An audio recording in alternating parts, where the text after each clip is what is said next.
Hello friends, നമുക്ക് വീട്ടിൽ നിന്ന് തന്നെ ഈസിയായി ഒന്ന് പെഡിക്യൂർ ചെയ്താലോ? നല്ല തണുത്ത കാലാവസ്ഥ ആയതുകൊണ്ട് തന്നെ കാലയ്ക്ക് നല്ല വരണ്ടിരിക്കുകയാണ്. സോ നമുക്കൊന്ന് പെഡിക്യൂർ ചെയ്ത് സ്മൂത്ത് ആക്കി എടുക്കാം. അതിനു വേണ്ടി ഞാൻ ആദ്യം തന്നെ എൻ്റെ എക്സസ് ആയിട്ടുള്ള നെയിലും നെയിൽ പോളിഷൊക്കെ റിമൂവ് ചെയ്യുന്നുണ്ട്. ഇനി നമുക്കതിൻ്റെ പാക്ക് തയ്യാറാക്കാൻ വേണ്ടിയിട്ട് ഒരു ബൗളിലേക്ക് 2 ടേബിൾ സ്പൂൺ പച്ചരിയും ആവശ്യത്തിന് തൈരും യൂസ് ചെയ്ത് നന്നായി മിക്സ് ചെയ്ത് വെക്കുക. നമുക്കറിയാം, പെഡിക്യൂർ ചെയ്ത് കഴിഞ്ഞാൽ നമ്മളെ കാലിലൊരു ഇൻസ്റ്റൻറ്റ് ഗ്ലോ ഉണ്ടാവും. അതിലുപരി നമുക്ക് കുറച്ച് നല്ല സ്മൂത്ത് ആയിട്ടുള്ള കാല് കിട്ടും കേട്ടോ. അപ്പം നമുക്ക് പെഡിക്യൂർ ചെയ്യാൻ വേണ്ടിയിട്ട് ഒരു ബക്കറ്റിലേക്ക് ഉപ്പും ചെറുനാരങ്ങ നീരും ഷാമ്പൂ ഇട്ടിട്ട് അതിലേക്ക് നല്ല ഇളം ചൂടുവെള്ളം ഒഴിച്ചു കൊടുക്കുക. ആ ഇളം ചൂടുവെള്ളത്തിൽ നമ്മളെ കാലൊരു 20 മിനിറ്റ് മുക്കി വെക്കുക.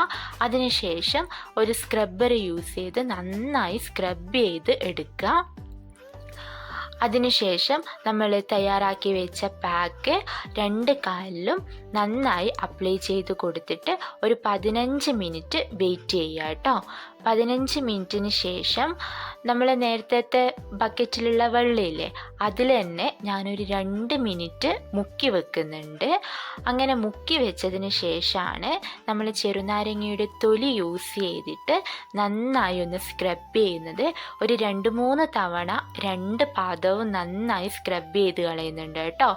അതിനുശേഷം നല്ല വെള്ളത്തിലൊന്ന് കാല് കഴുകിയിട്ട് ഒരു മോയ്സ്ചറൈസിങ് ക്രീമും കൂടി അപ്ലൈ ചെയ്താൽ നമ്മളെ പരിപാടി കഴിയും. നിങ്ങൾക്ക് തന്നെ കണ്ടാൽ മനസ്സിലാവും എൻ്റെ കാലിൻ്റെ മാറ്റം. അപ്പോൾ തണുപ്പ് കാലത്ത് എല്ലാവരും ഒന്ന് ചെയ്ത് നോക്കുക കേട്ടോ. നല്ല റിസൾട്ട് കിട്ടുന്നുണ്ട്.